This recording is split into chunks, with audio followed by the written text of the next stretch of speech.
huomenta tai aamupäivää. Good morning. I'm recovering from flu to get things talked about. Really. An important day coming up, maybe two. By far the biggest thing is the frozen assets, that is, securing the war reparations loan solution. It is absolutely necessary. We don't practically have, and that is why a solution must now be found here. Work has been done for weeks since the previous summit or even before that, but very intensive negotiations have now been conducted with Belgium, of course, where these frozen assets are located, but also with several other countries in order to gain as strong support as possible and to address the concerns of as many member states as possible.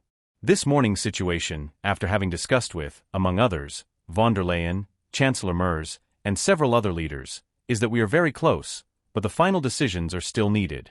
Must be squeezed out of here. I cannot say for sure that it will be completed, but it would be extremely disappointing if it doesn't happen, because in my opinion, there is no other option. This solution must be achieved. Europe has to use the leverage we have here. Show its own strength. Above all, to achieve a solution for Ukraine, but also in relation to the United States and Russia. Show that we are capable of acting.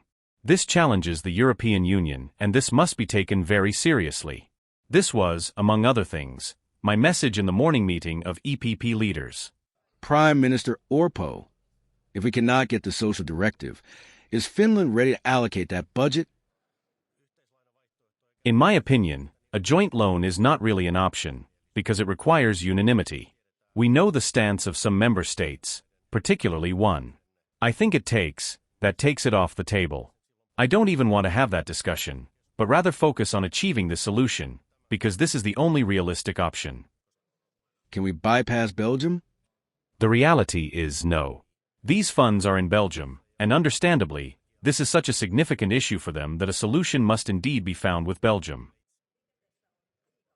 What is different about you in this regard? Well, we are adjusting the elements that were initially set out to be resolved. Firstly, I believe the solution has been found on a legally strong basis. Similarly, last Friday's decision that these frozen assets will remain frozen, it was a very important decision, and it can be made with a qualified majority. Additionally, these guarantee liabilities, we have advanced very far with them, so Belgium is, in my opinion, satisfactory in a satisfactory manner, I would believe, and in many details. But above all, the legal issues and matters related to the sharing of financial risks have been advanced very far. It has been advanced very far. But Finland is always prepared. The question about this racist incident, a representative of the Japanese government has hoped for reactions from the Finnish government on this matter. How do you comment on the comments from the Japanese government? And the other is, how extensive is the damage from this? First of all, let's start again by saying that this action was in no way acceptable. I do not accept any form of racism, and because this has caused damage to Finland's image, which is why I think the government reacted very strongly on my behalf yesterday by sending a public apology to these key countries, Japan, South Korea, China, and in their own language. I think it is a strong message from the government.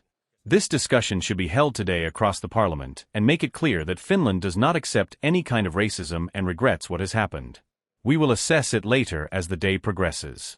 I now believe that the Finns party has a good understanding of where things stand with this issue and that they will make responsible and correct decisions. A solution must be found. We understand their concerns, a solution has been pursued, and we support them. A solution must be obtained today. Is Finland ready for almost the widest responsibility? Finland's position is that these responsibilities must be limited, and I believe that based on this, a solution can be found. But in general, if in the negotiations today or possibly tomorrow something arises, where Finland's positions need to be reviewed, then of course I will normally contact the Grand Committee. But at the moment I believe that based on our existing positions, a solution can be found. Then we just have to tolerate it. But now we are working to ensure that there are as few of these countries as possible. And especially these or Hungary, which has notoriously been difficult pro-Russian, so moving forward, we should aim to persuade as many countries as possible to join this common front today.